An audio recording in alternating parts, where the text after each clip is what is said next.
Vamos a ver. Muy bien. El contenido, según el sílabus, lo que nos pide es que tengamos que desarrollar todos estos puntos, ¿no? ¿Qué métodos existen más o menos? Como verán, son bastantes los que nos puedan ayudar a poder entender el bienestar fetal, ¿no? Vamos a comenzar quizás con la parte final. Vamos a entender primero qué es lo que obviamente queremos para poder, qué es lo que tenemos que entender o tratar de reconocer para poder evitar complicaciones, ¿no? Entonces, tenemos que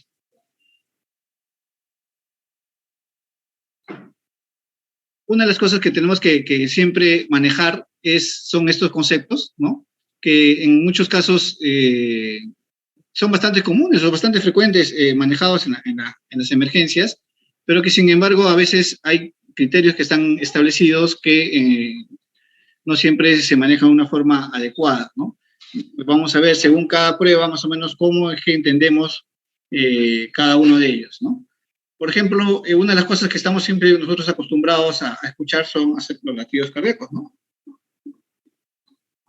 Cuando escuchamos unos latidos a ese ritmo, a esa velocidad, ¿no? Vamos a entender que obviamente es un ritmo adecuado para el feto, ¿no?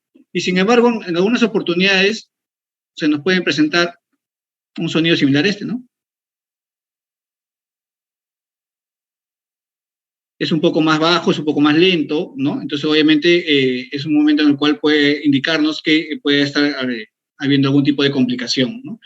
No siempre, ojo, porque lo vamos a ver después, ¿no? Entonces, esto es obviamente una imagen bastante,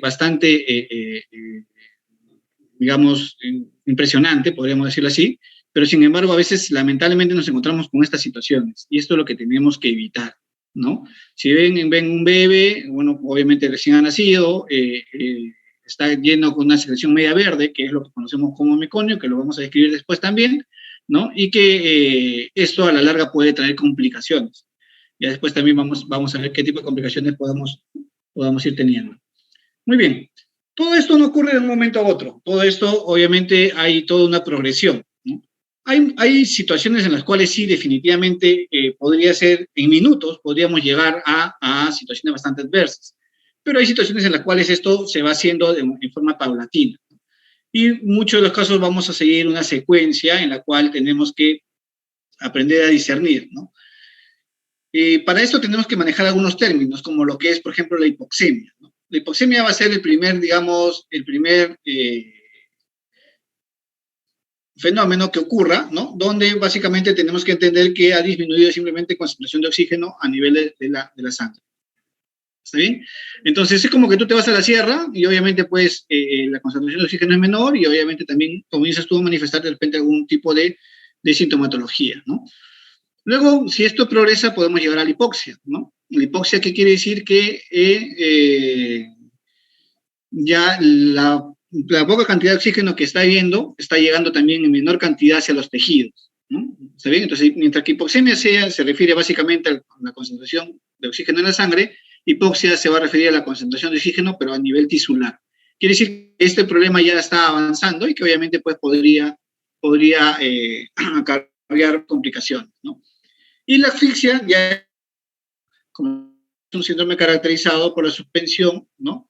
O grave disminución del intercambio gaseoso a nivel de la placenta, ¿no? Que resulta primero hipoxemia, hipercapnia, hipoxia tisular, con acidosis metabólica, que son parte de los fenómenos que ocurren, ¿no?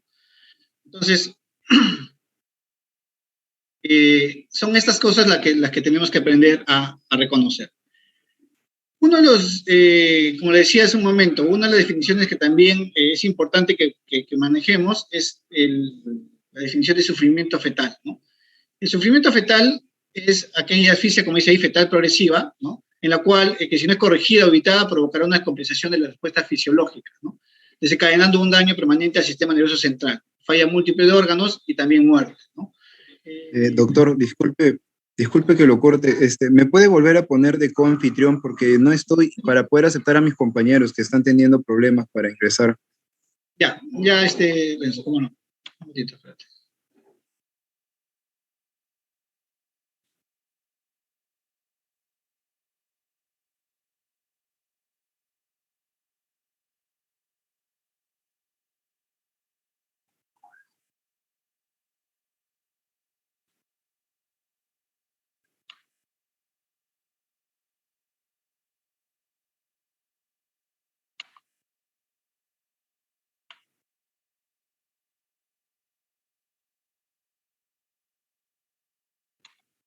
Ya está, doctor, gracias. Ya, muy bien.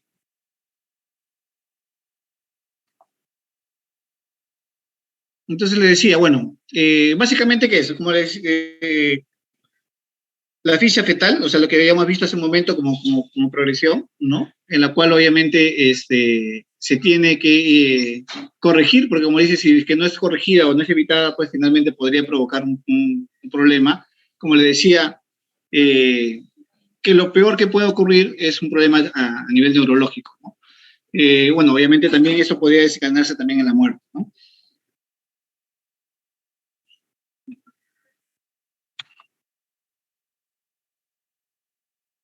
Este término, de todas maneras, nos ha llevado muchas veces a tener una serie entre comillas, problemas, ¿no? ¿Por qué? Porque sucede que cuando nosotros decimos que es sufrimiento fetal, pues eso se convierte en una suma de emergencia. Inclusive acá, cuando estamos en la guardia, en el hospital, ¿no? Los anestesiólogos, pues, están en la obligación de tener que darnos prioridad para poder, obviamente, terminar nuestra gestación, ¿no? Obviamente cuando planteamos que eso tiene que terminarse por una cesárea, ¿no? El neonatólogo lo mismo, también igual tiene que estar presto a poder atender al recién nacido. Y sucede que muchas veces nuestra interpretación no fue la adecuada y finalmente el bebé nace pues mucho mejor, ¿no? Entonces, de lo que esperaban, ¿no? Claro, es lo ideal, ¿no? Que nazcan obviamente bebés en buenas condiciones, ¿no? Y a veces nosotros tomamos decisiones por prevenir que no haya este tipo de complicaciones, ¿no? Pero muchas veces eso es mal visto, ¿no? Entonces piensan que a veces que lo queremos hacer simplemente por querer acelerar las cosas, por querer operar más, ¿no? Más rápido, tener prioridad y cosas por decirlo, ¿no? Entonces, eso conllevó a que la COG, por ejemplo, ¿no? Que es la Asociación Americana de Ginecobstetricia, eh, cambie el término y propuso el término de estado fetal no tranquilizador, ¿no? ¿Está bien? Entonces, un estado fetal no tranquilizador es aquel en el cual tenemos un monitoreo electrónico fetal alterado, ¿no? En presencia o ausencia de meconio espeso, asociado a un 10 a 50% de riesgo de hipoxemia, que requiere acciones inmediatas, ¿no? Entonces, como verán, estos son definiciones que después las vamos a ir entendiendo poco a poco a medida que vamos avanzando en la clase y en las cuales, digamos, son algunos signos que podamos sospechar nosotros de que probablemente pueda estar ocurriendo algún tipo de alteración oxigenatoria a nivel del fetal, ¿no? Y entonces por ese motivo que podamos terminar, ¿no? Entonces, ahora, ¿qué ha sucedido también? Que cuando nosotros ponemos estado fetal no tranquilizador, ya también nos dicen, no, pero no es sufrimiento. Y como no es sufrimiento, ya no nos dan obviamente la importancia del caso, pero bueno, son anécdotas que se dan siempre en la práctica diaria. Se ha pintado esta acá, vamos a borrar esto.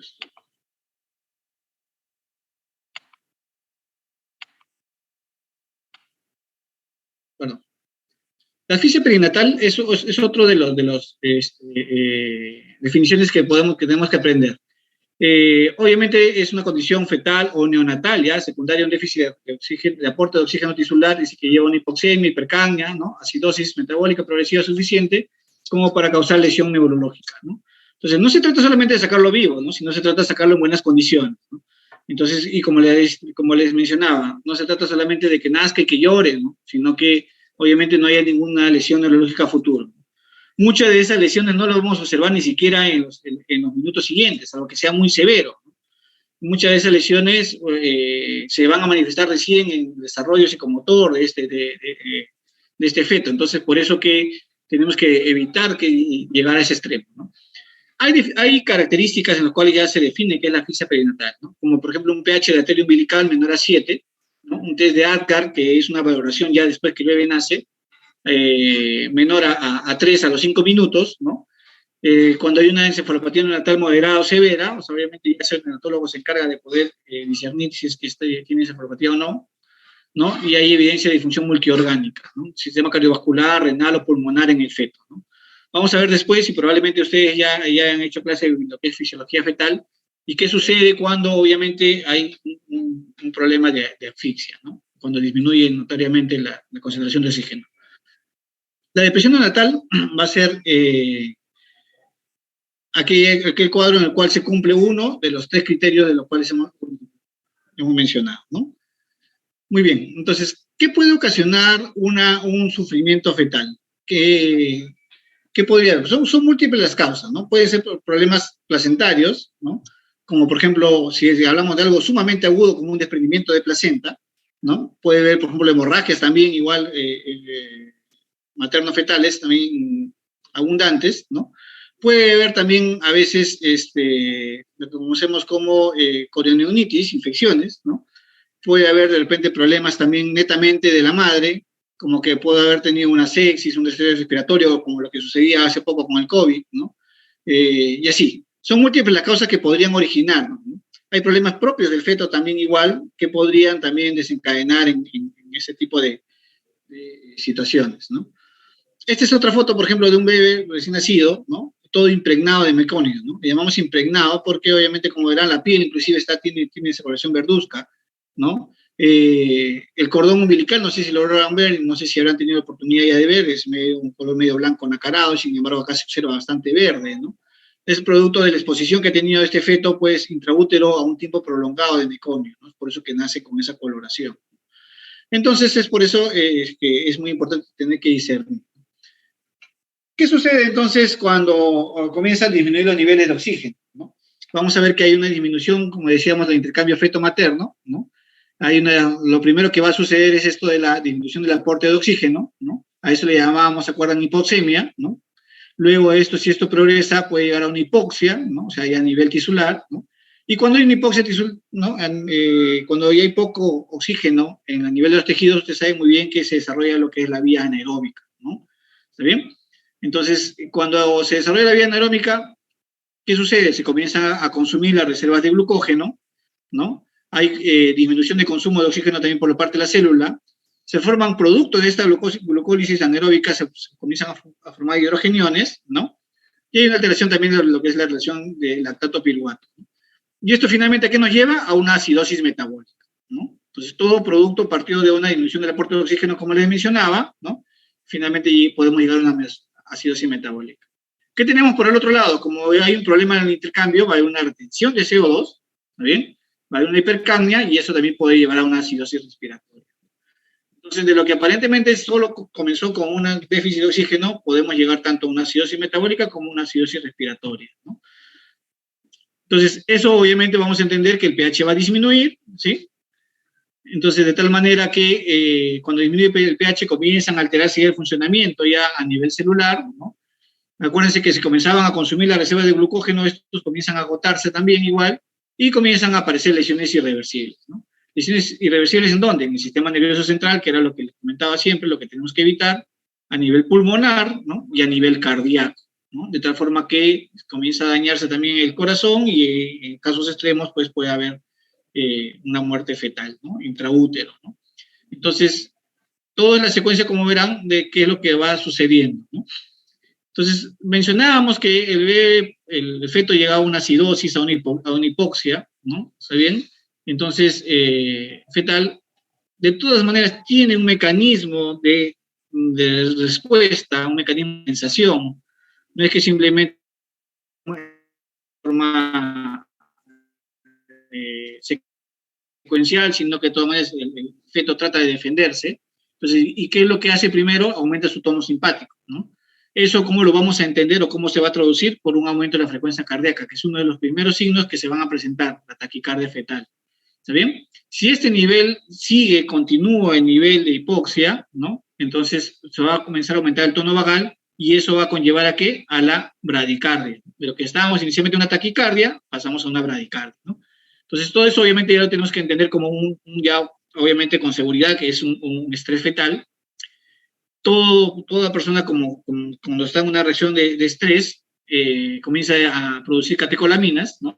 Y eso va de epinefrina y noradrenalina, eso que va a ocasionar un aumento de circulación en los vasos de las vejigas cordiales, ¿no? Un aumento también de la circulación en el encéfalo y en el miocardio, tratando de priorizar algunos órganos, ¿no? Decíamos hace un momento que se lesiona la parte neurológica del corazón y el pulmón, entonces va a haber lo que conocemos como una redistribución de flujo, ¿no? Deja de irrigar algunos órganos que no le son, entre comillas, útiles y comienza obviamente a dar irrigación a aquellos que obviamente le van a servir, como mencionábamos, el cerebro y el corazón, ¿no? Esto obviamente va a haber una disminución de gasto, como decíamos, en órganos no vitales, ¿no? ¿A qué nos referimos? Por ejemplo, a las extremidades, el riñón, el intestino, ¿no? Entonces, los órganos que obviamente no les son hasta cierto punto útiles, ¿no? Como para mantener en vida, ¿no? Entonces, ¿qué se busca con esto? Mejorar condiciones circulatorias, ¿no? En los parénquimas vitales y en la placenta, ¿está bien? Con todas estas reacciones, ¿no? Acá algo similar a lo que estamos mencionando, ¿no? ¿Qué sucede primero cuando hay hipoxemia, ¿no? El feto primero comienza a tener, obviamente, una captura más eficiente de oxígeno, disminuye su actividad, o sea, comienza a moverse menos, ¿no? Disminuye su velocidad de crecimiento, ¿ya? Y comienza a mantener un balance energético, ¿no? Luego, cuando ya pasamos una hipoxia, que es lo que hace el feto, libera hormonas de estrés, como ya hemos mencionado hace un momento, hay una redistribución de flujo sanguíneo, hay un metabolismo anaeróbico, ¿no? En los tejidos periféricos, y hay también igual con la intención de tener que mantener su balance energético, ¿no? Y finalmente, cuando ya estamos en asfixia, ¿no? Tenemos, como le decíamos, una reacción de alarma, igual el metabolismo anaeróbico va a persistir, ¿no? Y el corazón obviamente comienza ya a tener mayor complicación y muchas veces deja de funcionar, ¿no? Es ahí donde el feto puede morir intraútero. Como verán, la hipoxemia se va a presentar en días y en semanas, ¿no? La hipoxia en horas y la asfixia va a ser en minutos, ¿está bien? Entonces, de tal forma que nosotros tenemos que tratar de reconocer lo más pronto posible para evitar este tipo de complicaciones. No siempre sucede todo esto, ojo, ¿eh? O sea, no siempre se van a dar días y semanas, porque como le decía hace un momento, puede haber un DPP, eso ocurre en minutos, y tranquilamente podemos llegar en asfixia en segundos, ¿no? Entonces, pero más o menos es la secuencia de la cual obviamente uno va analizando, ¿no? ¿Qué signos vamos a tener cuando hablamos de un sufrimiento fetal? Básicamente tenemos, y nos guiamos por dos, ¿no? Y hemos visto, lo primero le decía, lo primero que se presenta es un aumento de la frecuencia cardíaca fetal, ¿no? Por eso tenemos alteraciones en la frecuencia cardíaca. Y lo otro, lo segundo, vamos a encontrar una presencia de meconio en el líquido amniótico, ¿no? Entonces, cuando hablamos de una alteración de la frecuencia cardíaca fetal, cuando tenemos una taquicardia, ¿no? Una frecuencia cardíaca fetal basal mayor a 160, ¿no? O una bradicardia cuando tenemos menor a 120. ¿Está bien? Ojo que esto es parámetros clínicos. ¿Está bien? Estamos hablando clínicos. O sea, yo estoy escultando, yo estoy usando de repente para poder escuchar los latidos, ¿no? ¿Está bien? Entonces, después vamos a ver que estos valores de referencia cambian cuando estamos ante otras pruebas, ¿no? Entonces decíamos, la taquicardia es el primer signo de sufrimiento fetal agudo, ¿no? Denota la estimulación simpática producida por la hipoxia, tal como lo habíamos mencionado hace un momento, ¿no? Y la bradicardia es una presentación tardía, o sea, es en un segundo momento, ¿no? Y hay una disminución de automatismo cardíaco y hay una hipoxia sostenida, ¿también? Pero para cada uno de ellos también hay algunos criterios, ¿no? Con respecto al meconio, ¿qué vamos a entender? El meconio está relacionado, como dice clásicamente, a la aparición con la depresión neonatal. O sea, para que un bebé expulse meconio, ¿no? Tiene que haber ocurrido una hipoxia, digamos, relativamente constante para que suceda este tipo de expulsión. Actualmente se dice que en algún momento, de todas maneras, el bebé elimina meconio, ¿ya? Dentro del útero, ¿no? No es que tú lo contenga toda la gestación y después recién lo vaya a eliminar al momento que nazca o por último lo elimina cuando hay solamente situaciones de sufrimiento, sino también obviamente lo puede eliminar, como le mencionaba, en cualquier momento, ¿no? ¿Está bien? Este meconio está compuesto, como dice ahí, por el resto del líquido amniótico deglutido, ¿no? Con secreciones intestinales, también con material de descamación de la piel, ¿no? La nube y pequeñas cantidades de sangre. Acuérdense que el bebé está constantemente tomando el líquido que está obviamente ahí intraútero, ¿no? Y pues está orinando, ¿no? Entonces, cuando este bebé toma el líquido, eso obviamente, ese líquido contiene pues material de descamación de la piel, ¿no? Contiene también parte de la nube o de los vellos, por decirlo así, que tiene el feto, ¿no? Entonces también obviamente va a estar unido con enzimas pancreáticas, los ácidos biliares y una serie de sustancias, ¿no? La biliverdina es un color característico, es por eso que cuando lo observamos de color verde. 10 al 20% de partos a término van a presentar de todas maneras la presencia de meconio, y eso no quiere decir, como les mencionaba hace un momento, de que sea un sufrimiento, ¿ya? Su incidencia aumenta con la edad gestacional, ¿no? A medida que cuanto más pase o más edad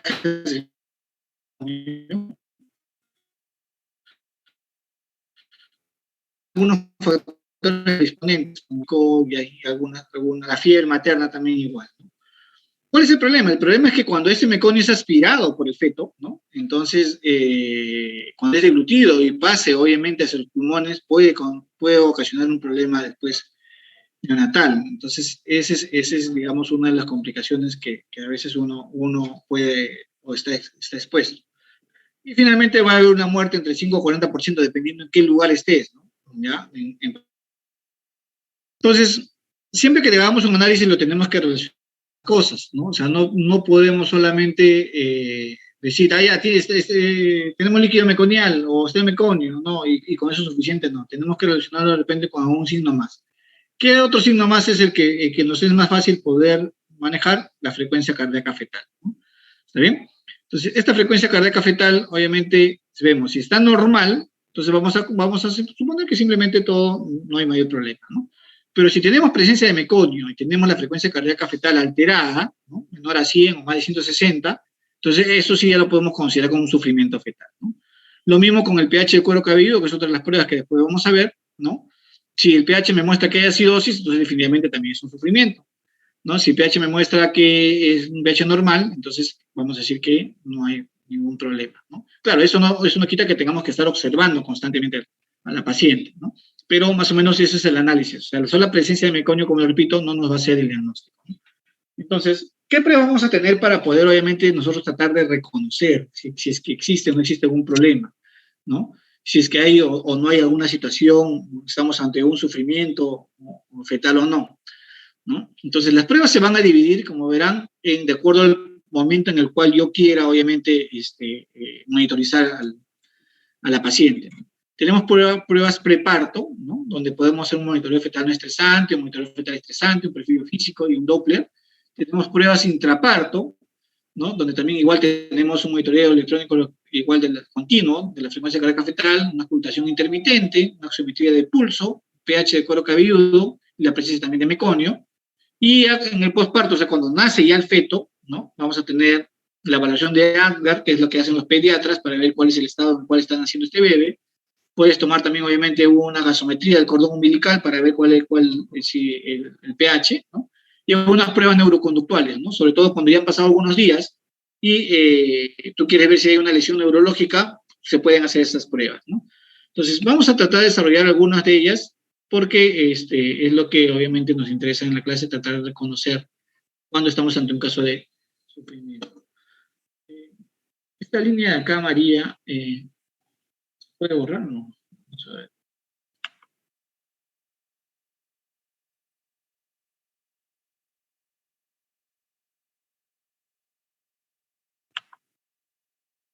Voy a pintar, pero a ver. Bueno, parece que no. Muy bien, seguimos. Entonces, como hemos mencionado, una prueba importante es el monitoreo electrónico fetal. ¿Está bien? Entonces, en esta gráfica simplemente estamos tratando de resumir los dos tipos de monitoreo que hay, ¿no? Lo que llamamos vamos a ver después cómo es que, y vamos a hacer un pequeño video cómo es que se usa esto. Y tenemos el monitoreo fetal interno, ¿no? ¿Está bien? Mientras que en externo solamente colocamos nuestros electrodos por encima del abdomen de la mujer, en el interno tenemos que colocar, como verán acá, un dispositivo que esté en contacto con el cuero cabelludo del feto, y eso para que me pueda dar algún tipo de señales, ¿no? Vamos a desarrollar cada uno de ellos. Otra de las pruebas que podemos hacer es el estudio del pH, ¿no? La gasometría y la hemoglobina. ¿Está bien? Como verán ahí, tal como se aprecia en el gráfico, están tomando una muestra de sangre, ¿no? Del cuero cabelludo, con la intención de, obviamente, valorar el pH, ¿no? Y de acuerdo a eso, obviamente, tratar de hacer un análisis. Tenemos que, vamos a entender un pH normal cuando está por encima de 7,25, cuando tenemos entre 7,20 y 7,25, lo vamos a considerar como un valor preacidótico o prepatológico, ¿no? Y cuando está menor a 7,20 sí ya se considera que es un valor que vamos a considerar que el feto está en acidosis, ¿no? O patológico. ¿Está bien? Entonces, para eso me sirve. Acuérdense que hace un momento decíamos que la acidosis es una de los últimos pasos en los cuales llegan los fetos después de haber estado disminución de oxígeno importante, ¿no? La otra prueba es la simetría de pulso fetal, ¿está bien? No es la misma prueba que hace un momento, ¿ya? Si bien es cierto, el gráfico podemos ver en forma similar, pero acá lo que vamos a ver es, tal como te pones el pulsosímetro en el dedo, lo mismo vamos a tratar de hacer con el feto, ¿no? Medir la saturación arterial de oxígeno en sangre fetal, ¿bien? Entonces, mientras que hace un momento medíamos el pH, ahora vamos a medir la saturación de oxígeno, ¿no? ¿Está bien? Entonces acá se refleja la cantidad de oxígeno disponible para el metabolismo fetal, ¿no? Y una saturación inferior al 30% por más de 10 minutos es indicativo de que se pierde el bienestar fetal, ¿no? Entonces hay que tener cuidado y hay que diferenciar obviamente estas pruebas, ¿no? Como verán, son pruebas invasivas, ¿no? Que no se hacen rutinariamente, ¿no? En los hospitales, pero que bueno, que existen y que ayudan en muchos casos, ¿no? Otra de las pruebas que vamos a ver como ya dentro de los métodos biofísicos es la amnioscopía, ¿está bien? Entonces la amnioscopía va a ser un procedimiento similar al que hemos estado viendo hace un momento, una prueba invasiva, en la cual nos va a permitir, ¿qué cosas? Observar las características del líquido amniótico visualizado a través de las membranas ovulares. Vamos a entrar con una camarita a través del cuello del útero y vamos a observar, ¿no? Dice, el amnioscopio es introducido a través del cuello del útero, ¿no? Entonces vamos a ver acá, por ejemplo, más o menos imágenes cómo es que se aprecian, ¿no?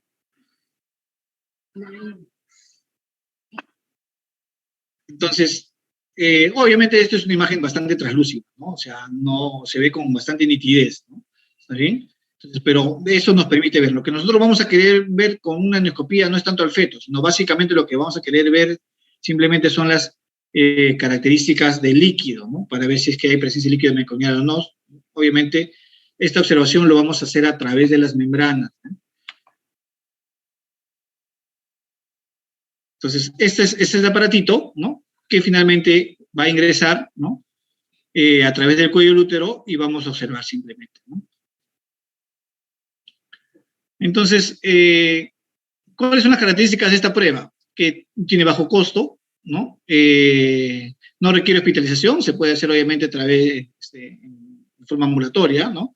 El control endoscópico se inicia a las 35 semanas. Antes es un poco difícil, el cuello debe estar completamente cerrado para que nos permita ingresar, ¿no?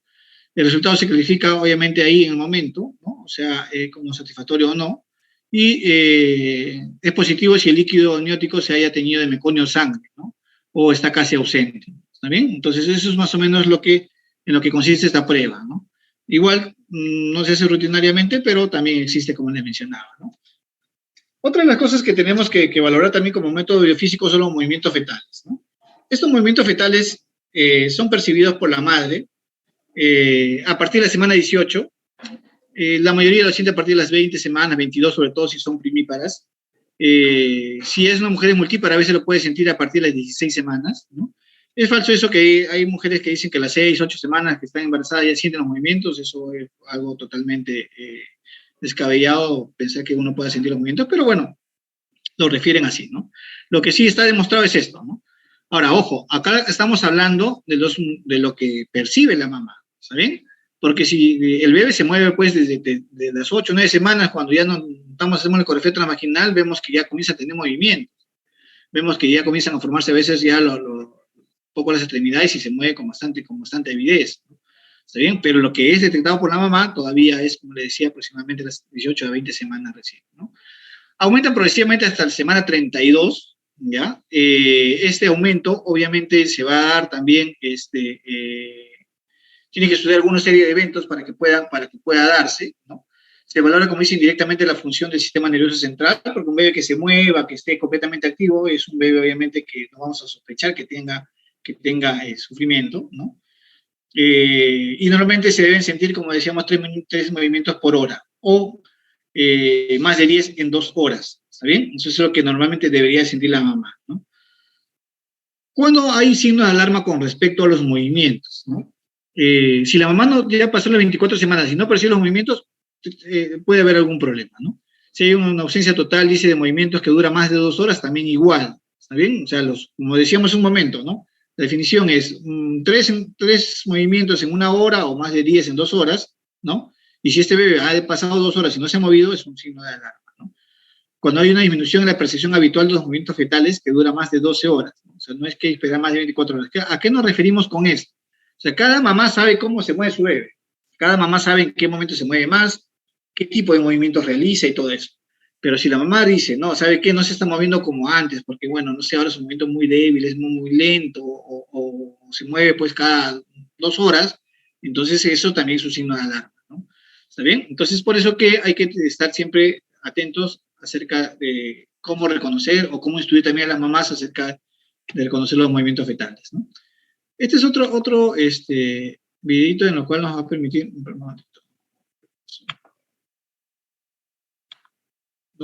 ver cómo es que se mueve un bebé. Miren, esta es una imagen, obviamente una reconstrucción por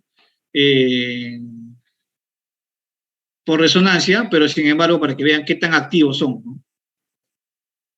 Vamos a avanzar un poquito. Es una imagen real, ojo, no es una imagen,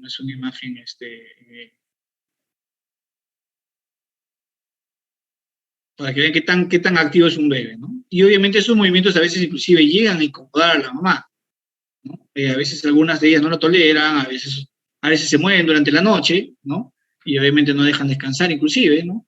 Algunos son bastante perceptibles a través del abdomen, ¿no? Pero como verán, son movimientos bastante intensos, ¿no? Entonces, esta es la particularidad de cada uno, ¿no? Obviamente no hay un solo tipo de movimiento, sino ya cada mamá aprende a conocer a su bebé, ¿no? Muy bien, vamos a avanzar un poquito.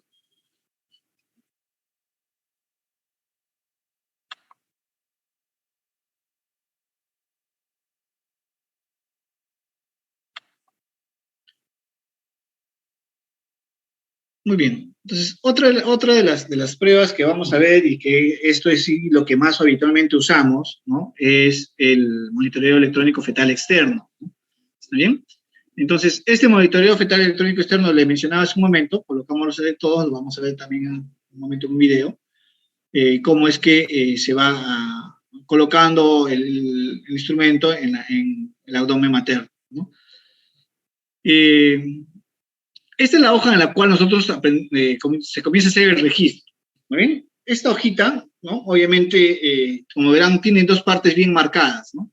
La parte superior en la cual va a ser donde se van a registrar los latidos, ¿está bien? Y ahí es donde vamos a tener que, de repente, los latidos pueden tener alguna serie de características, ¿no? Vamos a tratar de dibujar por un blog. Obviamente la línea es mucho más delgada, ¿no? En esta parte superior, donde están los latidos. Como verán, va del 30, 60, 90, 120, 150, está descrito cada 30. En sí, cada cuadradito, ¿no? En forma vertical van a ser 10 latidos, ¿no? Eso me sirve para poder yo después hacer el análisis, ¿no? Y finalmente vamos a tener que, también tengo que saber cuánto dura en tiempo, en forma obviamente horizontal. Entonces, cada cuadradito en tiempo, me refiero a este tiempo que pasa de acá a acá, es 30 segundos. ¿Está bien? De tal forma que dos cuadraditos van a ser 10 minutos. Un minuto, perdón. El análisis de toda esta prueba se tiene que hacer mínimo en un tiempo de 20 minutos. ¿Está bien? Entonces, de tal forma que yo voy a tener impreso un papel relativamente largo, en el cual obviamente me permita a mí analizar, ¿no? En la parte inferior voy a tener lo que son las contracciones. O sea, acá se van a registrar las contracciones. Y una contracción va a venir, por lo menos primero aquí en un tono más alto, así, y sube, ¿no? Y luego comienza a descender otra vez, ¿no? ¿Bien? O sea, más o menos se ha descrito. Vamos a ver después imágenes ya de esto en forma real. Bien, vamos a ver este video rápidamente para ver cómo es que se coloca el monitor y más o menos qué es lo que obviamente uno puede comenzar a registrar, ¿no? Disculpe que está un poco lento acá el internet y va a demorar en cargar. Vamos a avanzar por acá. Muy bien. Primero, esta prueba se hace todavía a partir de las 28 semanas en adelante. No se hace antes. Yo tengo que haber hecho mi maniobra de Lopol para saber cuál es la ubicación del bebé dentro del vientre materno. ¿no? Sobre todo ver dónde está el dorso. Como verán, ahí lo que está mostrando son dos electrodos, ¿no? O dos sensores, básicamente, en el cual uno va a ir en el fondo uterino para poder precisar las contracciones y el otro va a ir para registrar los latidos. Eso último que está mostrando es un botoncito que le dan a las mamás para que cuando ella perciba los movimientos presione y eso quede registrado en la hoja que hemos visto hace un momento, ¿no? De tal forma que podamos nosotros tener,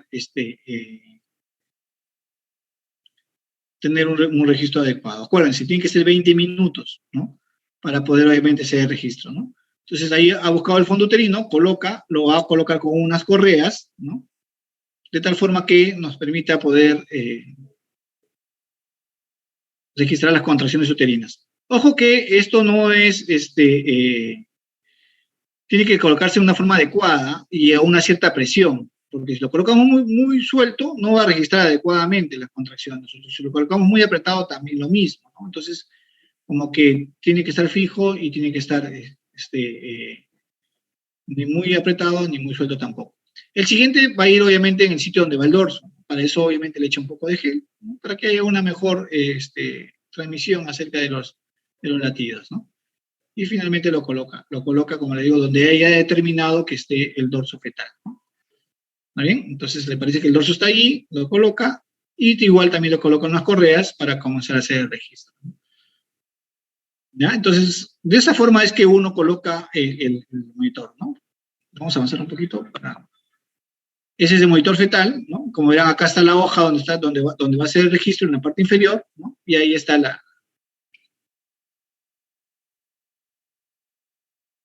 Bien, vamos a seguir. Un momento.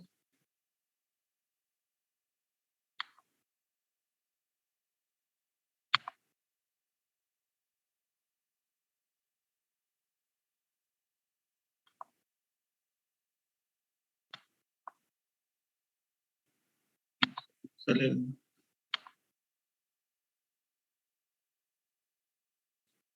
Esta es una hoja de registro, esto ya es una hoja real, ¿no? En el cual obviamente vemos cómo están registrados. Como decíamos en un momento, la parte superior es la parte de los latidos, ¿está bien? Entonces, como verán, los latidos no son constantes, los latidos van a tener una cierta variación, dentro de las cuales, obviamente, esas variaciones nos van a poder también permitir interpretar, ¿no? De qué forma podamos ver si es que está yendo de una forma correcta o no. La parte central, que era algo de lo cual no les dije hace un momento, es lo que la mamá ha registrado. ¿Se acuerdan que le dije hace un momento? Le va a dar un botoncito donde ella pueda presionar, ¿no? Cada vez que sienta que su bebé se mueva. Entonces, de tal forma que cada una de estas flechitas es porque ella ha presionado. Ha presionado y obviamente está ahí. Entonces, una de las cosas que podemos ver acá así rápidamente es esto, ¿no? Por ejemplo, la mamá percibió que se movió su bebé, por eso que presionó acá de una forma constante. ¿Y qué pasó con los latidos? Mire, ve cómo se incrementaron, ¿no? Acá también sucedió lo mismo, se incrementaron los latidos, ¿no? ¿Está bien? Es porque el bebito se mueve y obviamente su corazón se acelera, ¿no? Tal como nos sucede a nosotros, ¿no? Cuando corremos nuestro corazón se acelera, lo mismo va a suceder con el bebé, ¿no? ¿Está bien? Acá también se mueve igual, ¿no? En la parte inferior vamos a tener el registro de las contracciones. En este caso vemos casi que es una línea casi recta, ¿no?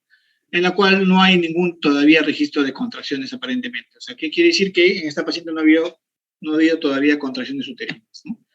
Esta es otra hoja igual, similar a la que hemos visto hace un momento, ¿no? Es un poquito más ampliada y un poquito más clara para que podamos ver, ¿no? Acá tenemos otro tipo de registro con respecto a los movimientos. Si bien es cierto, hay algunos equipos en los cuales los movimientos pueden ser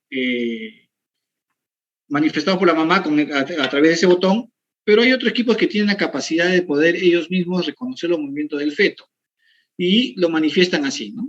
En este tipo de columnas, ¿no? ¿Está bien? Algunas que son más prolongadas, ¿no? Que otras, ¿está bien? Entonces, igual, acá miren, coincide también lo mismo, ¿no? Esto de acá indica un movimiento y también los latidos se incrementaron un poco, ¿está bien? Lo mismo también en el otro lado, los latidos también se incrementaron un poco, ¿no? Entonces, de tal forma que siempre tiene que ver esa correlación en condiciones normales, ¿no? Ahora, esto de acá, por ejemplo, le decía, esto no es una contracción, ¿no? Esto de acá tampoco es una contracción. ¿Por qué le digo que no es contracción? No tiene la característica típica de las contracciones, no es muy intenso tampoco, y justo coincide con los movimientos. Lo más probable es que el bebé se haya movido y haya movido el sensor, de tal forma que ha hecho que se origine este registro. Pero más que todo es por el movimiento, más que por la contracción en sí. Muy bien. Hay algunas definiciones que tenemos que manejar de todas maneras en estos casos, como por ejemplo lo que es la frecuencia cardíaca fetal, ¿no? ¿Está bien? Primero, tenemos que siempre determinar la línea de base. O sea, una línea de base va a ser aquella línea en la cual, digamos, podamos trazar. Cogemos de los 20 minutos que dura toda la prueba, vamos a coger 10 minutos. De esos 10 minutos vamos a coger 2 minutos en la cual no haya contracciones, no haya movimientos fetales, ¿no? No haya aceleraciones y desaceleraciones, que es lo que vamos a ver después, ¿no? Y en ese lapso es lo que vamos a trazar una línea horizontal, como por ejemplo acá, ¿no? Si yo quisiera trazar una línea, más o menos la trazaría así, en este sentido. Vamos a poner otro color para que pueda.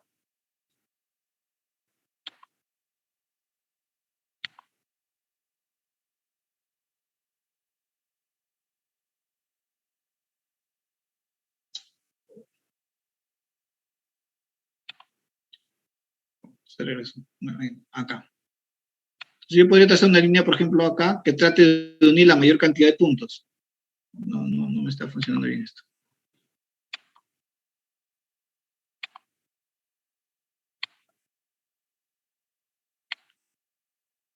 Bueno, no está funcionando, pero bueno. Acá yo podría trazar una línea acá y que me una. Entonces, esa línea yo digo y veo, ¿no? ¿En qué parámetro está? Por ejemplo, acá está el 120, acá está el 160, probablemente esté alrededor de 140, ¿no? Esa sería mi línea de base. Y sobre eso yo voy a comenzar a trabajar, ¿está bien? Voy a decir que hay una taquicardia cuando tenemos una frecuencia cardíaca fetal mayor a 160 y voy a decir que es una bradicardia cuando tengo una frecuencia cardíaca fetal por debajo de 110. ¿Está bien? Hace un momento decíamos 120, 160 en parámetros clínicos. Ahora, cuando ya tengamos una prueba, un monitor fetal, las cosas cambian. ¿Está bien? Entonces, eso más o menos es el análisis de lo que es la línea de base. Una de las cosas, luego de haber yo determinado mi línea de base, ¿no? Lo que tengo que determinar es la variabilidad. ¿Está bien? Esta variabilidad, como verán, y le dije hace un momento también, no es una línea constante como esta de acá, por ejemplo, ¿no? ¿Ya? Que tampoco es constante, pero bueno, no es una línea así recta, ¿no? Siempre tiene que haber subidas y bajadas, ¿no? A eso llamamos variabilidad. Entonces, sobre mi línea que yo pude haber trazado, lo que continúa es obviamente,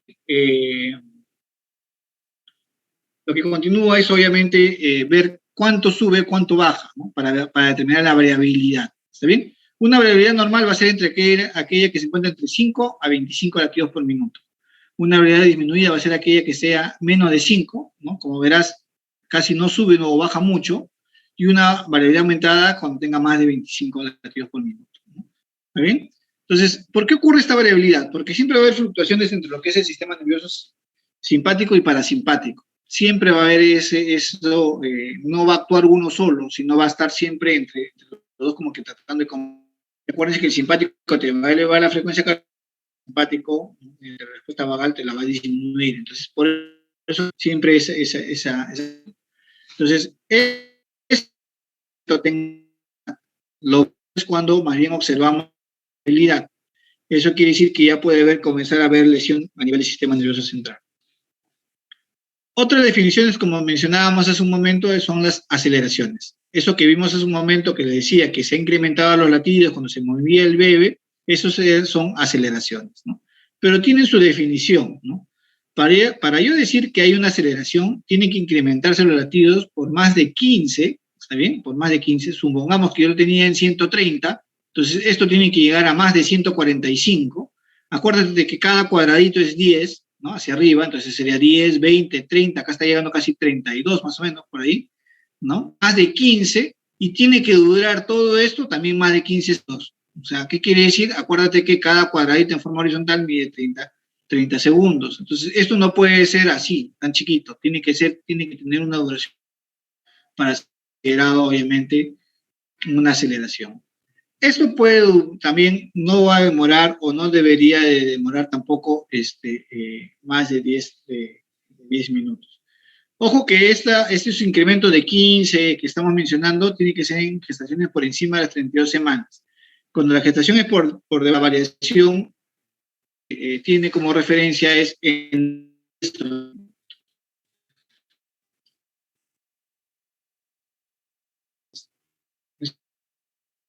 lo que,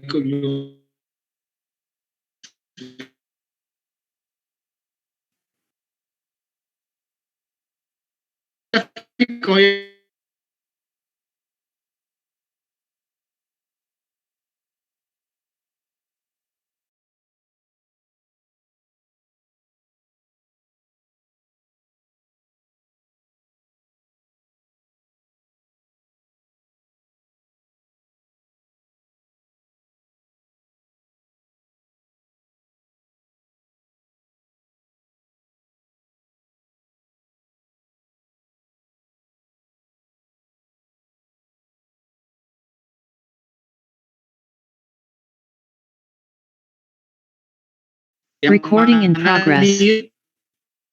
Tiene que durar más. Obviamente tiene lo que conocemos como el acme, o sea, la parte más superior, ¿no?, de la contracción.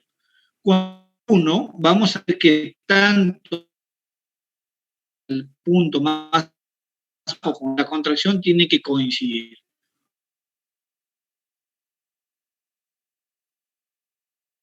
De uno y el otro. ¿Ya? Si difiere más de 20, ya vamos a estar ante un dip. Acá tenemos una contracción y más bajo de la aceleración.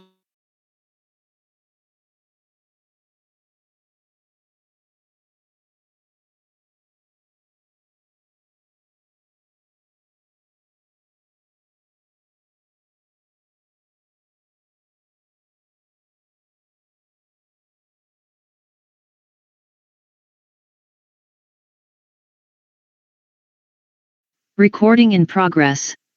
La otra tener que variable, ¿no? Desaceleración variable que no guarda la relación, ¿no? El coincide, imágenes en espejo le llaman, ¿no? Está bien, coincide uno con el otro, ¿no? El DIC2 hay una cierta retraso.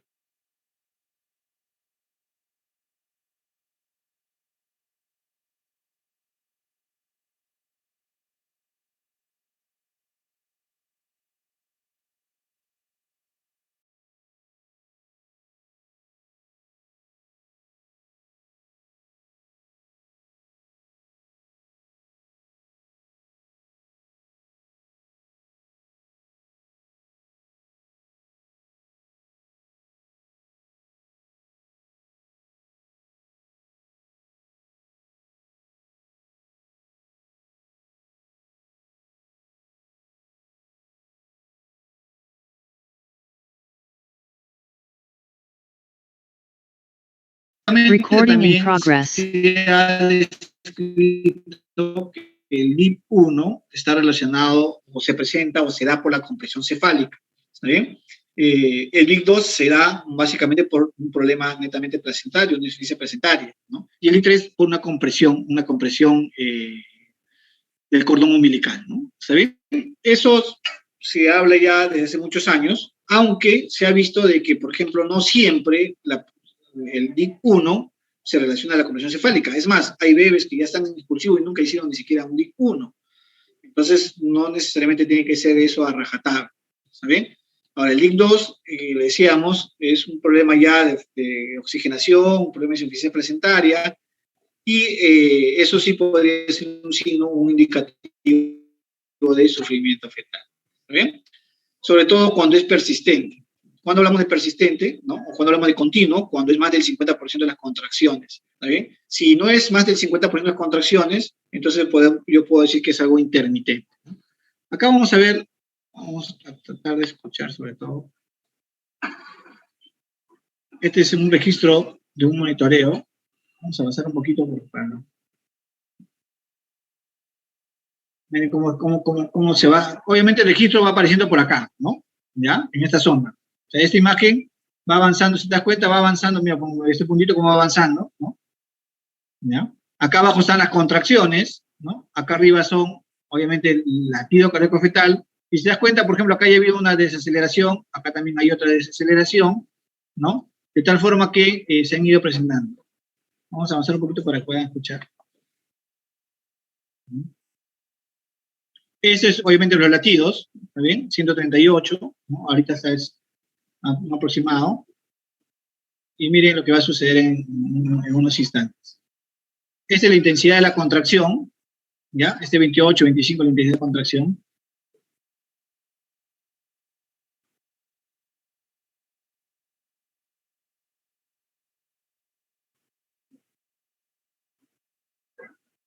¿Ven que bajó hasta 110 más o menos? Aparentemente comenzó a subir otra vez.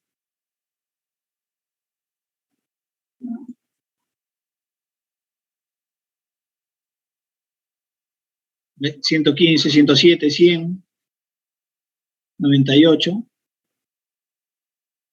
¿Ve? 111, 116.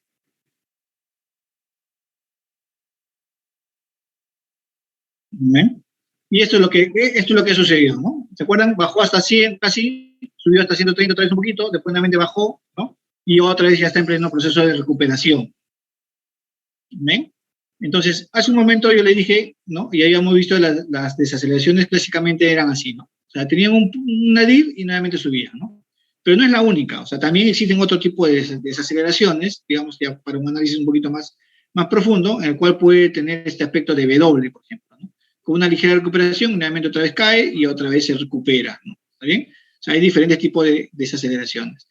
Acá no podemos hacer un análisis muy exhaustivo porque obviamente no es la hoja. La hoja es lo que nos permite a nosotros identificar, ¿no? Y sin embargo acá puedo por ahí suponer, acá me parece por ejemplo que este es el pico máximo de la contracción, el acné, y este sería el nadir, y aparentemente hay obviamente una diferencia de tiempo, pero como no está en la hoja, ¿no? Entonces no puedo hacer el análisis correcto si es que hay más de 20 segundos o no de diferencia entre ellos, ¿no? Vamos a avanzar. Otra de las definiciones que tenemos que saber son las desaceleraciones prolongadas, ¿no? ¿Está bien? Hace un momento mencionábamos las desaceleraciones y te decíamos que tenía que recuperarse y eso tiene que ocurrir máximo en un tiempo de 2 minutos. Si es que esto pasa ya a durar, esa desaceleración dura más de 2 minutos, ¿no? Y dura menos de 10 minutos, se considera como desaceleración prolongada. ¿Está bien? Y miren cómo ha caído acá bastante, ¿no? Tenía aparentemente una línea de base en 130, por ahí más o menos, ¿no? Y miren cómo cae hasta 80 y de ahí se recupera. Pero obviamente la duración acá ha pasado más de 2 minutos, ¿no? Acuérdate, como te decía, cada cuadradito es 30 segundos, ¿no? Sería 30 segundos, un minuto y medio, 2 minutos y así sucesivamente. Acá pasa por lo menos casi 5 minutos para que se recupere por completo. Eso es una desaceleración prolongada, ¿no? Otra cosa que a veces ocurre es el patrón sinusoidal. Este patrón sinusoidal esto no son aceleraciones, ¿sí? Esto es obviamente un patrón que inclusive podría indicar hasta un cierto grado de sufrimiento. Es liso, regular, suave, ondulante, ¿no? Y hay ausencia de aceleración, como les menciono. Algo que también tenemos que entender es esto, ¿no? El estado de la actividad fetal o el cycle, ¿no? ¿Qué sucede? Que el feto no está despierto y no se está moviendo todo el tiempo.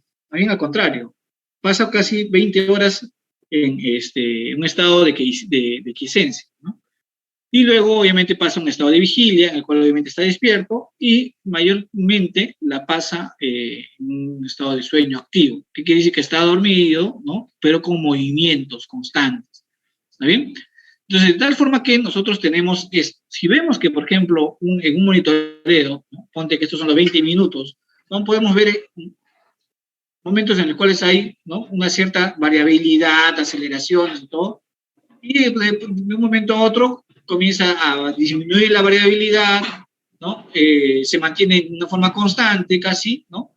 Entonces, y pasa nuevamente otra vez un tiempo y otra vez comienza a haber variabilidad, es porque el feto probablemente en este momento, pues, estuvo en una etapa de vigilia, perdón, de quiescencia, ¿no? O sea, casi sin movimientos, digamos, durmiendo, ¿está bien? Y eso no es nada para alarmarse, al contrario.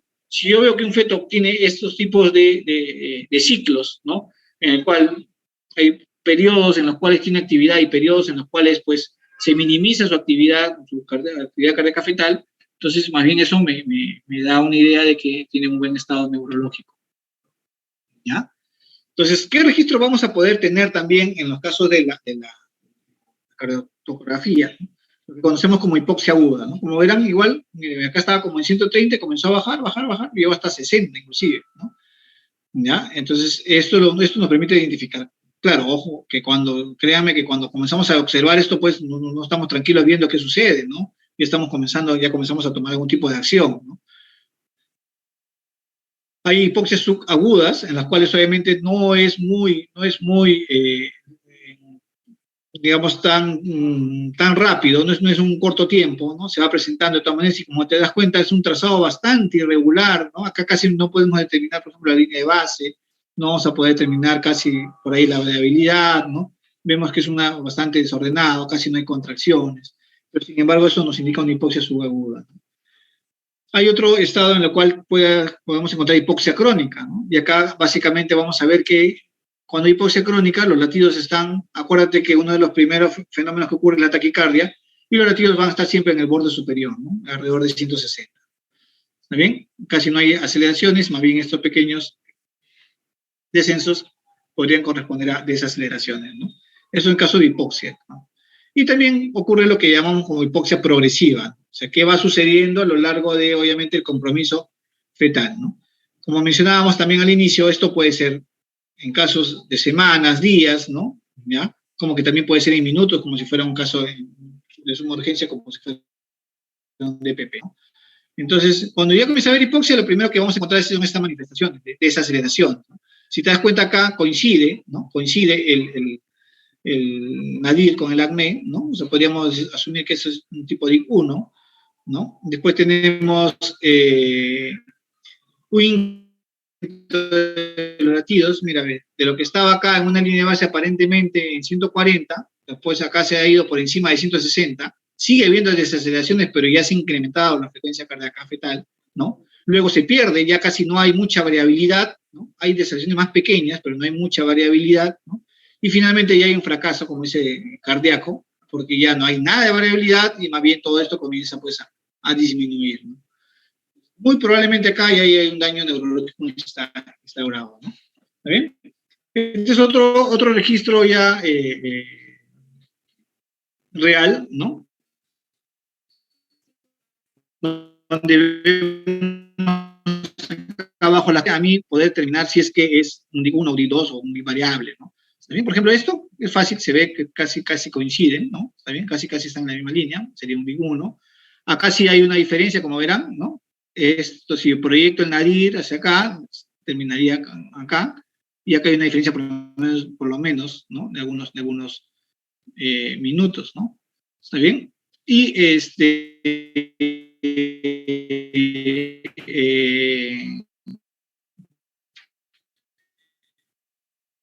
en LIC3, donde obviamente tenemos algo similar a lo que habíamos observado en el video, ¿no? Un registro medio irregular, ¿no? Pero también acá hay una característica, ¿no? Muy bien. Todo esto nos va a permitir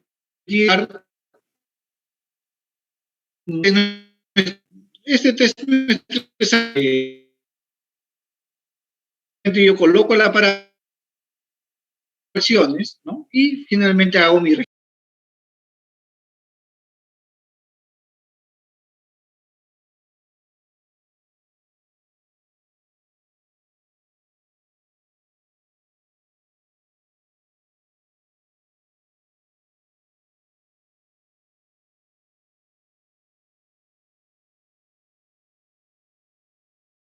Recording in progress.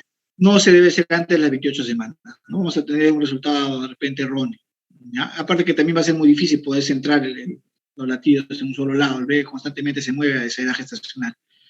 Entonces, ¿qué va a resonar básicamente? Tener lo que va como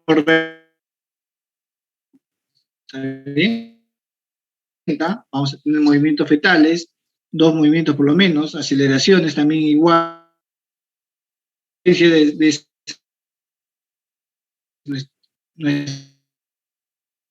activo cuando obviamente en un tercero de 40 minutos no hay movimientos fetales, cuando hay ausencia de aceleraciones, ¿ya? Cuando hay una variabilidad disminuida o cuando la frecuencia cardíaca basal puede ser, no es normal, ¿no? Perdón, sí puede ser normal, perdón, ¿ya? Pero de todas maneras igual, o sea, la reactividad va a estar en función a la variabilidad y ausencia de aceleración, ¿no? La otra prueba es el test estresante, que también igual, ¿no? Vamos a ver, por ejemplo, acá que vamos a hacer simplemente le vamos a colocar oxitocina a la gestante, ¿no? Vamos a provocar contracciones, vamos a provocar un estrés fetal, de tal forma que vamos a tratar de ver si es que esa placenta es capaz de aportar el oxígeno en cada contracción y finalmente el feto también tiene la capacidad de poder soportar esa disminución de aporte de oxígeno en cada contracción, ¿no? Entonces, miren cómo es un útero entre contracciones, ¿no? Un gráfico y miren cómo es un útero durante las contracciones. O sea, el útero tiende, obviamente, cuando uno tiene una contracción a achicarse y obviamente pues a presionar, ¿no? Presiona más la cabeza del feto sobre las estructuras. Entonces, eso obviamente origina algún tipo de manifestación. Entonces, el test estresante ya se informa de una forma diferente, ¿no? Como sospechoso o patológico, dependiendo qué es lo que salga, ¿no? Esta es la hoja de reporte, ¿ya? Este es lo que conocemos como el test de Fisher, ¿no? Con algunas modificaciones, pero básicamente es lo que se usa, por ejemplo, ahorita en la maternidad, ¿no? Recién han modificado hace poco menos de un mes, ¿no? Entonces, todo eso que hemos visto hace un momento, lo tenemos que pasar a este cuadro. Luego de hacer mi registro, por ejemplo, a esta es la parte de la puntuación, ¿no? Tengo que establecer primero mi línea de base. Si tengo una línea de base menor a 100 o mayor a 180, le voy a dar puntaje 0. Si tengo entre 110 a 119, ¿no? O entre 161 a 180, le doy un puntaje 1. Si tengo entre 120 y 160, le doy un puntaje 2, ¿no? De tal forma que son 5 parámetros, ¿no? Línea de base, variabilidad, aceleraciones, desaceleraciones y movimientos fetales, que me da un puntaje máximo de 10. ¿Está bien? Entonces, cada uno de ellos tiene obviamente su parámetro, cómo analizar, ¿no? Por ejemplo, en el caso de los movimientos, que no haya movimientos, le pongo 0, que haya de 1 a 4 movimientos, le pongo 1, y que haya más de 5 movimientos, le pongo 2, ¿no? ¿Está bien? De tal forma que me permita a mí finalmente sumar, y es bastante sencillo al hacer el análisis. Lo que sí tenemos que aprender es a interpretar la hojita esta en el registro, ¿no? Para poder, obviamente, tener un puntaje y ver, ¿no? De acuerdo a lo que me salgan. Me sale un puntaje de 8 a 10, que dice que es un estado fetal fisiológico. De 5 a 7, que puede ser dudoso, y menor a 4, que puede ser un resultado ominoso, ¿no? ¿Está bien? Otra de las cosas que podemos hacer es la ocultación intermitente, ya dentro del parto. Ojo, lo que hemos visto hasta ese momento era antes del parto, ¿está bien? Dentro del parto vamos a ver que podemos hacer una ocultación cada cierto tiempo, ¿no? Ustedes ya han visto que el partograma, por ejemplo, es una herramienta en la cual nos permite identificar algunos problemas con respecto a la conducción del trabajo de parto. Allí hay una parte donde también nosotros tenemos que registrar los latidos, ¿está bien? Entonces, para obviamente también ir interpretando a ver cómo va, ¿no? Entonces, algo similar es lo que tenemos que hacer cuando decimos que vamos a hacer una ocultación intermitente, ¿no? Primero dice, se realiza en el primer periodo del trabajo de parto, en fase latente debe ser cada 30 minutos y en fase activa cada 15 minutos, ¿no? ¿Está bien? Y en el pulsivo debería ser cada 5 minutos, ¿está bien? En ese momento es que yo debo escuchar los latidos. Es normal si encuentro latidos entre 110 a 160, ¿no? Anormal si encuentro una taquicardia mayor a 160 o una bradicardia menor a 110, ¿no? ¿Y qué debería hacer si es que yo encuentro algo alterado, ¿no? Hay una de las medidas en las cuales vamos a hacer lo que conocemos como reanimación materno-fetal. Después lo vamos a ver también igual. Esto es el monitoreo electrónico continuo interno, ¿no? Ya era esto lo mencioné hace un momento cuando vimos una imagen donde comparábamos los dos, ¿no? Tanto el externo en el cual ponemos los sensores en el abdomen y el interno en el cual colocamos, como verán, miren, ve, colocan este filamento, ¿no? En contacto con el cuero cabelludo. Este monitoreo electrónico continuo interno me va a dar un registro similar de la actividad cardíaca, ¿está bien? Entonces, no me va a dar un registro como lo que hemos estado viendo ahorita de aceleración, no, me va a dar un registro como si fuera un EKG, ¿está bien? Y según eso también es que los resultados que salga yo voy a poder interpretar. Acuérdate que el corazón es uno de los órganos que se puede afectar cuando hay un grado ya de hipoxia bastante alterado, ¿está bien? Entonces, igual, tal como veíamos hace un momento, el test no estresante y el test estresante, ¿no? Hay lo que conocemos el monitoreo fetal intraparto. Acá ya vamos a ver una paciente que está con dilatación, y le vamos a colocar el mismo aparato, el mismo equipo, ¿no? ¿Ya? Y la única diferencia es que lo vamos a hacer de una forma continua, probablemente, ¿no? Entonces, igual acá vamos a tener algunos parámetros, ¿no? Como la línea de base, ¿no? Igual los parámetros casi no varían mucho, ¿no? Con respecto a considerarlo normal. La variabilidad que ya habíamos mencionado, ¿no? Y vamos a ver también periodos de aceleración y desaceleración. Esos son los parámetros que nos permiten identificar o analizar un monitoreo fetal intraparto. Entonces, cuando hacemos un monitoreo fetal intraparto, ya no vamos a hacer un registro tal como hemos visto hace un momento en la hojita esa que le mencioné, ¿no? Donde están los puntajes y todo, vamos a poner dos en dos, no. Sino acá lo vamos a encasillar en categorías, ¿está bien? Vamos a ver que hay tres categorías. Categoría 1, donde aparentemente todo está dentro de condiciones normales, ¿no? Frecuencia cardíaca basal de 110-160, variabilidad moderada, decesos tardíos variables ausentes, lesiones tempranas también presentes o ausentes y aceleraciones presentes o ausentes. O sea, prácticamente, como le decíamos, casi acá no hay mucha variación. En la categoría 2, ya, podemos encontrar, por ejemplo, taquicardia, podemos encontrar mínima variabilidad, podemos encontrar que no hay aceleraciones, hay desaceleraciones también igual, ¿no? Entonces, esos son categoría 2, ¿está bien? Y la categoría 3 obviamente ya son signos, pues digamos, más ominosos, ¿no? En la cual obviamente también ya hay una ciencia de variabilidad y finalmente vamos a tener que hay desaceleraciones tardías, variables, puede haber bradicardia, ¿no? Patrón sinusoidal, como digamos hace un momento, ¿no? Y como dice acá, está asociado un alto riesgo de encefalopatía neonatal, parálisis cerebral y acidosis neonatal también igual. Entonces, eso permitió que se elabore lo que conocemos como el semáforo, ¿está bien? Entonces, en el monitoreo fetal intraparto se maneja así, en función a esto, en función al semáforo. Básicamente acá lo que tenemos es prácticamente lo mismo, ¿no? Categoría 1, condiciones normales, categoría 2, en el cual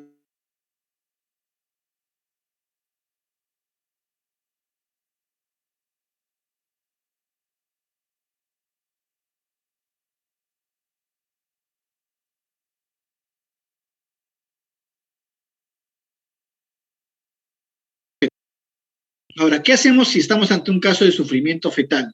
Que ya hemos podido determinar, ¿no? Primero podemos hacer lo que conocemos como reanimación fetal intrauterina, ¿no? Y segundo, tenemos que ver en qué momento también extraemos al feto, ¿ya?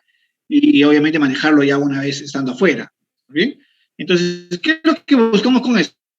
¿No? Que no se muera, que tampoco se muera. A veces ocurre que lamentablemente entonces,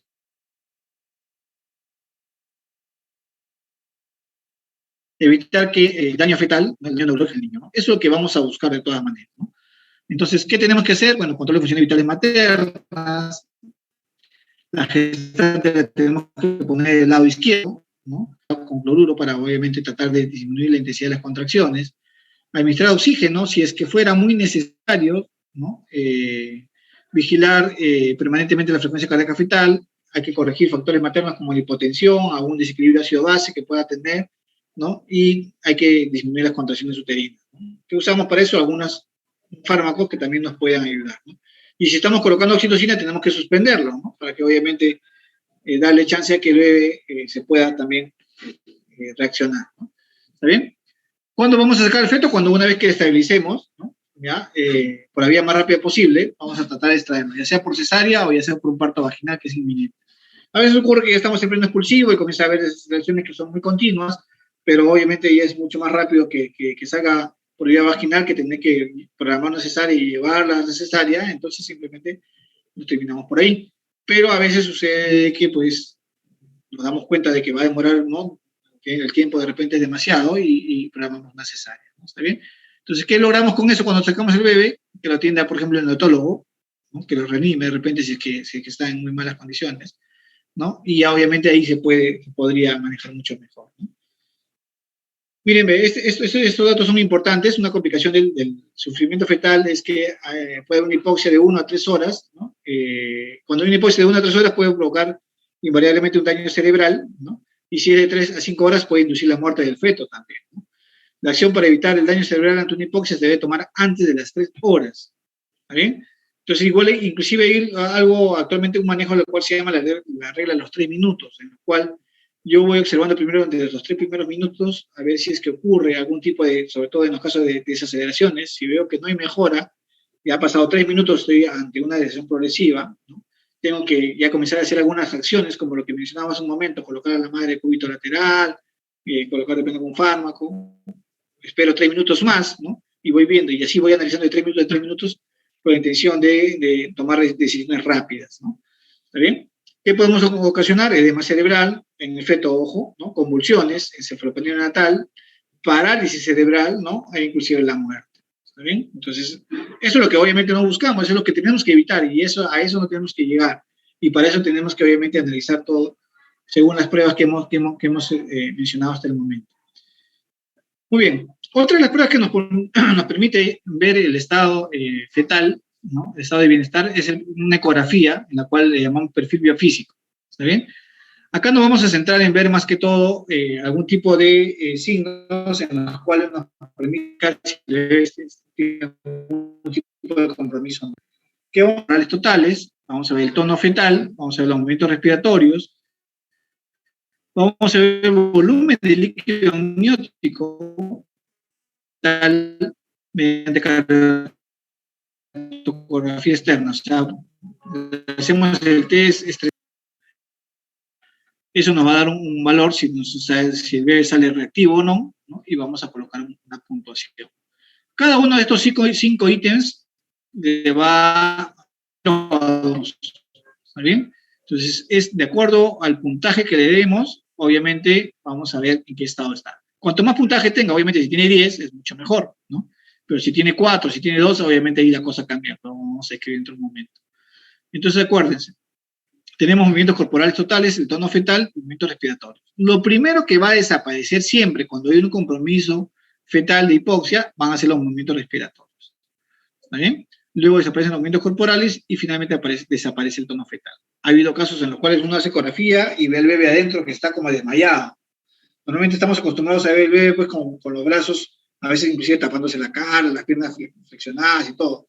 Pero a veces vemos en ecografía y el bebé está, como le digo, ahí prácticamente echado, nada más en el vientre materno. Entonces eso es lo que tratamos de descubrir, ¿no? El volumen de líquido amniótico, le decía, es un marcador crónico. ¿Por qué? Acuérdense que el líquido amniótico lo produce en su mayoría el riñón. Entonces, ¿en qué momento el riñón va a dejar de producir líquido amniótico? Cuando no le comience a llegar sangre, ¿no? Acuérdense que hay una redistribución de flujo y esa redistribución de flujo va a priorizar algunos órganos y va a dejar de llegar algunos órganos. Y ese órgano que puede dejar de irrigar es el riñón, ¿no? Y por consiguiente, si no le llega adecuadamente sangre al riñón, ¿de dónde va a formar orina? Es por ese motivo que comienza a disminuir el líquido amniótico. Eso no va a ocurrir en momentos, ¿no? En minutos, eso va a ocurrir obviamente en días, en semanas, ¿no? ¿Okay? Vamos a ver rápidamente acá el puntaje. Decíamos, si tiene un puntaje de 10 sobre 10, porque 10 es el máximo, ¿no? Entonces 8 sobre 10 se considera con líquido amniótico normal, ¿no? Y 8 sin test estresante. Estos son resultados que nos indican ausencia de asfixia. Algún grado de asfixia cuando tengamos un puntaje de 8 sobre 10, ¿no? Con líquido amniótico disminuido o todas menores a 8, ¿no? ¿Bien? Entonces, de esa forma vamos analizando, como les repito, ¿no? Este es un cuadro de resumen, más o menos lo mismo, ¿no? Puntaje mayor a 8 con líquido amniótico normal, mire, el riesgo de asfixia es muy raro, ¿no? Y la mortalidad prenatal es 1 en cada 1000, o sea, bien raro también que se muera. Pero sin embargo, a medida que va bajando el puntaje, miren, ven, tengo 2, ¿no? 2 puntos en el perfil físico, hay una certeza que hay una asfixia fetal, ¿no? Y mire, pues se mueren la 8ª parte de los bebés. Entonces, para eso me sirve el perfil biofísico, como les repito. Tengo que saber, obviamente, ver los movimientos fetales, los movimientos respiratorios, el tono fetal, ¿no? Ver la cantidad de líquido amniótico y con eso poder hacer mi puntuación, ¿no? Con respecto al perfil biofísico. ¿Está bien? Usa el estresante como marcador corto a plazo, a corto plazo, perdón, del estado fetal, ¿no? Y usa el líquido amniótico como marcador de función placentaria a largo plazo. ¿Ya? Muy bien. Ahora, la otra parte, digamos, un poco más especializada es el Doppler, ¿no? ¿Está bien? Entonces, el Doppler es ya un tipo de ecografía especial en el cual vamos a valorar básicamente la placenta, el feto y la madre. ¿Está bien? Cada uno de ellos va a tener un vaso diferente. ¿Cuándo vamos a hacer un Doppler obstétrico? Cuando tengamos algunas patologías maternas, como por ejemplo presión alta, cuando tenga diabetes, ¿no? Cuando hacemos, por ejemplo, un Doppler estético por indicación fetal, cuando no haya mucho líquido, cuando sea un RCU, cuando haya un problema de inmunización, ¿no? Y así algunas otras características que ya están descritas, ¿no? Entonces, básicamente vamos a ver esto, ¿no? Que el compartimento materno lo evaluamos con las arterias uterinas, ¿no? Y el compartimento fetal lo evaluamos con la arteria cerebral media, el ductus venoso y el ligno aórtico, ¿no? Y el compartimento placentario lo valoramos con la arteria umbilical, ¿está bien? Entonces son los vasos que vamos a usar, ¿no? Más frecuentemente al momento de hacer el análisis de ecografía Doppler. Primero vamos a comenzar con las arterias uterinas, ¿no? Como verán, esta es una paciente no embarazada, donde vemos, acá estamos viendo la onda normal, ¿no? De baja resistencia, ¿está bien? Perdón, de una elevada resistencia, donde hay esta presencia de lo que conocemos como NOSH, ¿no? Que se dio mucha importancia hasta hace unos 10 años por lo menos, ¿no? Una gestante, como verás, mira, al inicio de su gestación tiene obviamente una onda similar, mira cómo es esta y mira cómo es esta, casi no varía, ¿está bien? Hasta las 12 semanas.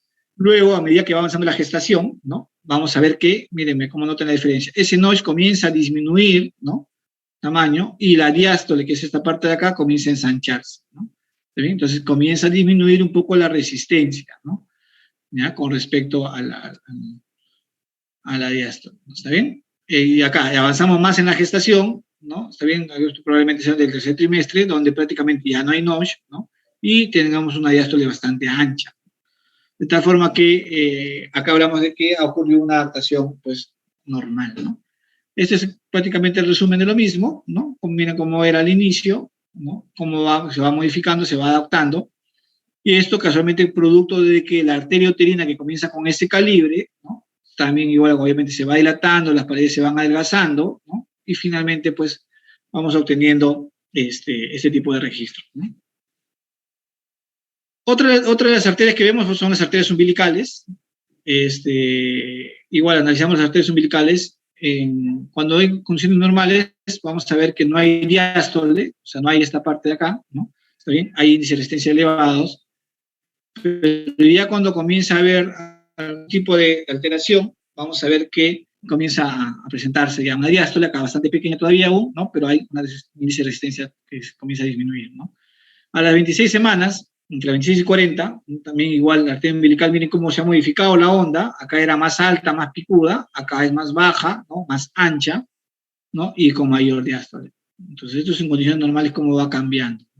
La arteria cerebral media también va a ocurrir algo similar, ¿no? El ducto venoso también igual, ¿no?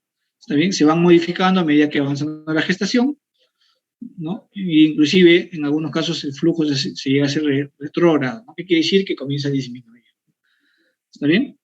¿Qué sucede en una gestante, una paciente embarazada anormal, ¿no?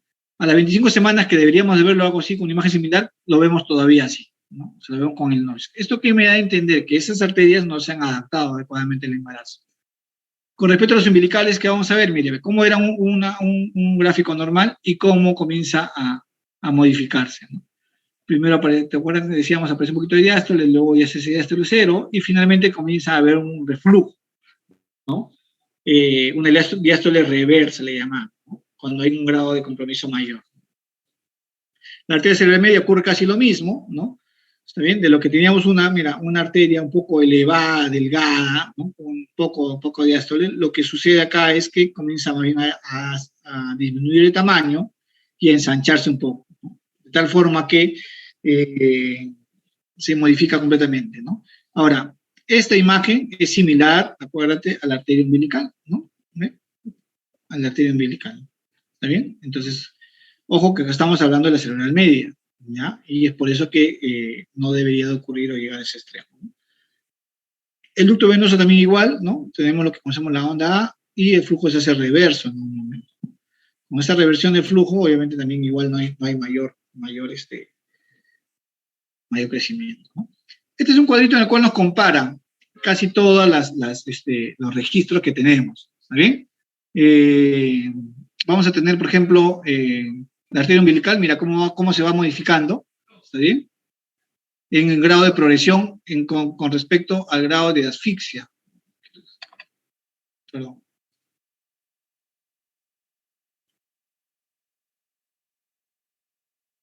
con respecto al grado de asfixia, ¿no? Se va avanzando, ¿no? Estoy viendo acá esta parte, por favor.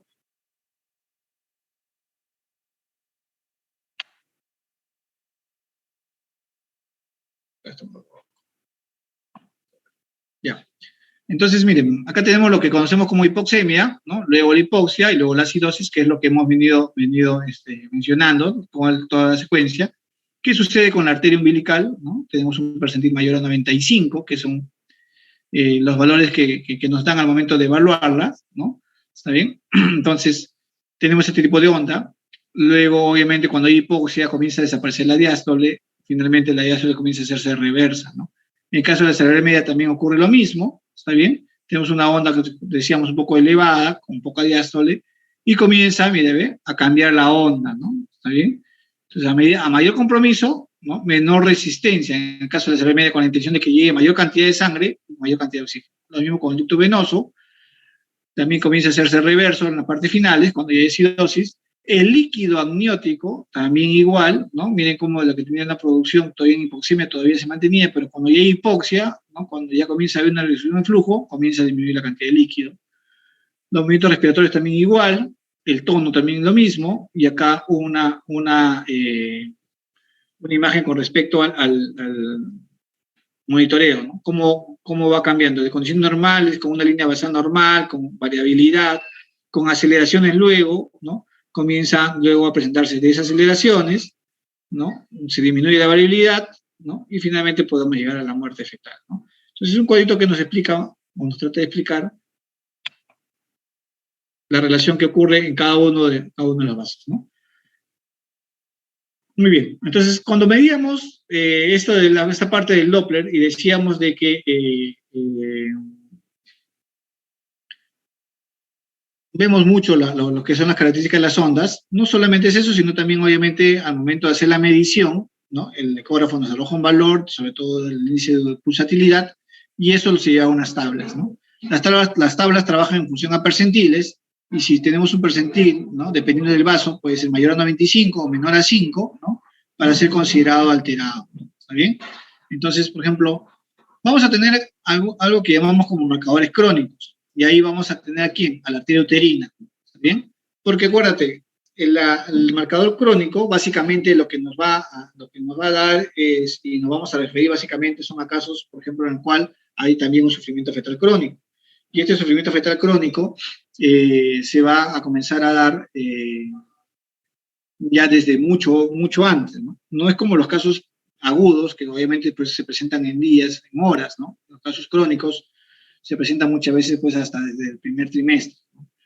Entonces, es ahí donde comenzamos a analizar primero la arteria uterina, luego el índice cerebroplacentario, que quiere decir que voy a analizar la relación que hay entre la arteria uterina, perdón, la arteria cerebral media y la arteria umbilical, ¿no?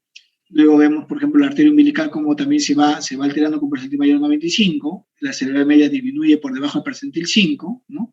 Y así, cada uno de los vasos dependiendo qué vaso yo analice, ¿no? El ducto venoso, el istmo aórtico, ¿no? Para poder obviamente ir viendo cómo se va comprometiendo, ¿no?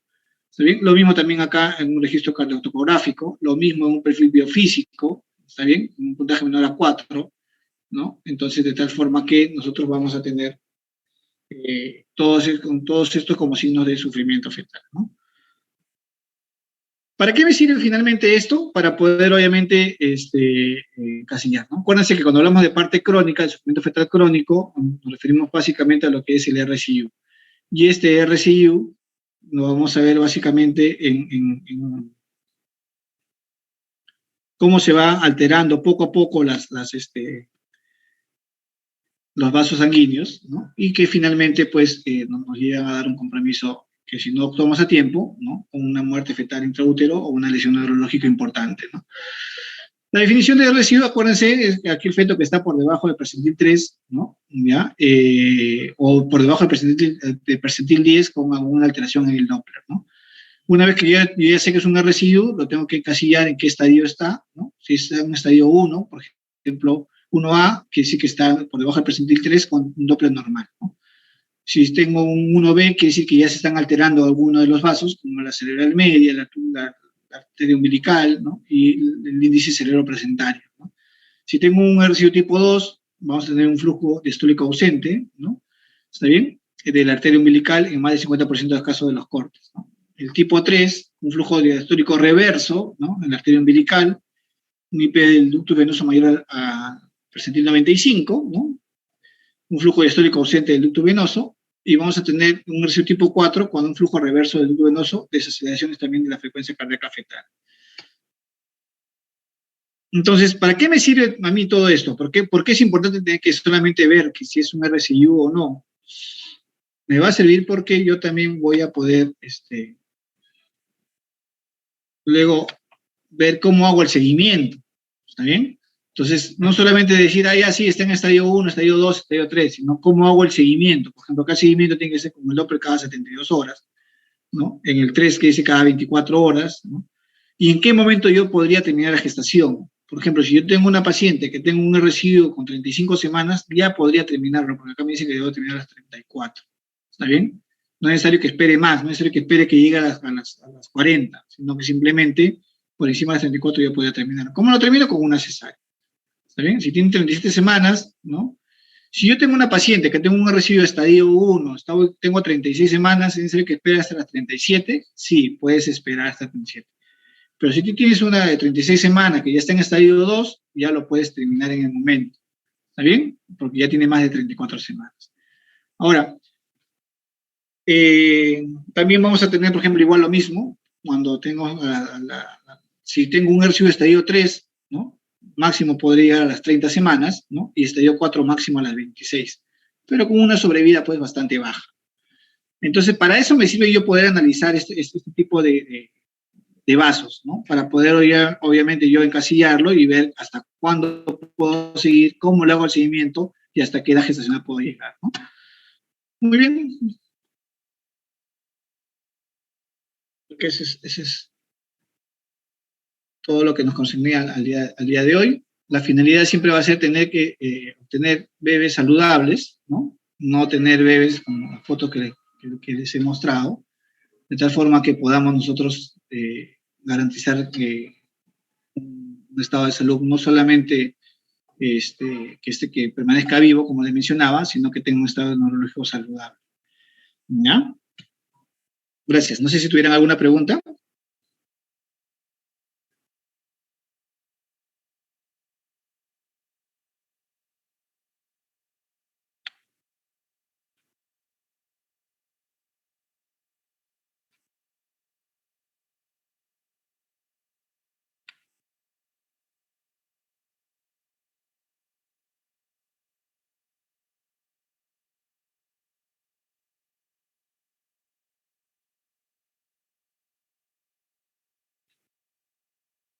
Bueno, si no hay pregunta, entonces creo que nos quedamos ahí.